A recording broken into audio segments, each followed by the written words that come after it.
भंडारा जिल्ह्याच्या तुमसर तालुक्यातून जाणाऱ्या सातपुडा पर्वतरांगेच्या पायथ्याशी असलेल्या छोटा महादेव म्हणून प्रसिद्ध असलेल्या गायमुख तीर्थक्षेत्रात महाशिवरात्री निमित्त लाखो भाविक हजेरी लावत दर्शन घेतात।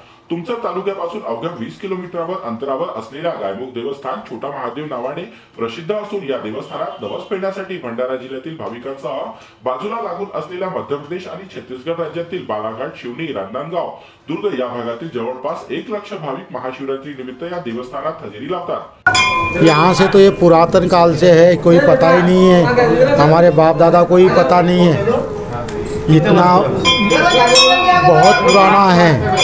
और ये गंगा जी ये एनी टाइम बहती रहती है उनके जटाओं से, और ये गुप्त हो गई, समझे क्या। तो ये करण साई राजा का ये महल है और यहाँ पर साधु संत ऋषि मुनियों तपस्या किए, जंगलों के बीच में है और लोग बहुत संख्या में आती है। आज पहिला दिवस आहे, याची तयारी महिना दीड महिना पूर्वीपासून आम्ही सुरू करतो रस्त्यावर कारण की हा नागझिराच्या कोड झोनच्या जवळ लागलेला एरिया आहे। खरं पाहता इथं जवळपास 2 एकर 70 डिशमिल ही जागा देवस्थानाची आहे।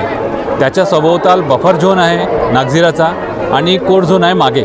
ते सगळे लोक बोलतात म्हणजे आम्ही आमच्या आजोबांना विचारलं, त्यांना तेही पण म्हणतात की आमच्या आजोबाच्या पूर्वीपासून म्हणजे खूप प्राचीन आहे, म्हणजे कमीत कमी माझ्या माहितीप्रमाणे 500 वर्ष कमीत कमी जुना असावा, कमीत कमी। आता थोडंसं रिनोव्हेशन झालेलं आहे इथं, म्हणून मंदिर नवा दिसतो।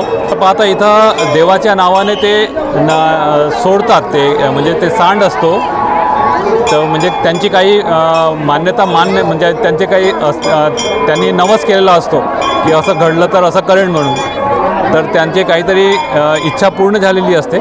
आमचे आपले अनुभव आहेत की सर्वांची मनोकामना इथं येऊन पूर्ण होतात बहुतेक लोक, आणि त्यामुळेच आस्था दिनोदिन इथं वाढत आहे। या मंदिर परिसरात असलेल्या गोमुखातून 12ही महिने पाणी वाहत असल्याने अनेक भाविक नवस फेडायला येतात। या गोमुखातून निघणाऱ्या पाण्यात आंघोळ करतात। इथे आंघोळ केल्याने बाधा दूर होत असल्याचा समज भाविकांचा आहे। त्यामुळे 3 दिवस चालणाऱ्या या यात्रेत तीर्थक्षेत्राला धार्मिक, सांस्कृतिक व सामाजिक वारसा असल्याने असंख्य भाविक या यात्रेत हजेरी लावतात। हे विशेष।